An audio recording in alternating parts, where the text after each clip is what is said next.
Welcome to Hasmi's World.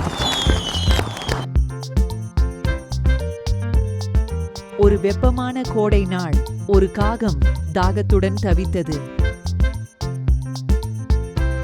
அங்கும் இங்கும் தண்ணீர் தேடியது. ஒரு பானையில் தண்ணீர் இருப்பதை கண்டது. ஆனால் தண்ணீர் மிகவும் ஆழமாக இருந்தது. காகம் தன் அலகால் தண்ணீரை எடுக்க முடியவில்லை. காகம் சோர்வடைந்து என்ன செய்வது என்று தெரியாமல் தவித்தது. திடீரென்று அருகில் ஒரு கல் இருப்பதை கண்டது. காகம் ஒரு யோசனை செய்தது. அது கல்லை எடுத்து பானையில் போட்டது. கல் தண்ணீரில் விழுந்து தண்ணீர் மேலே உயர்ந்தது. காகம் தன் அலகால் தண்ணீரை குடித்தது. காகம் தன் தாகத்தை தணித்துக் கொண்டது. அது மகிழ்ச்சியாக பறந்து சென்றது. விடாமுயற்சியுடன் இருந்தால் எந்த இலக்கையும் அடைய முடியும்.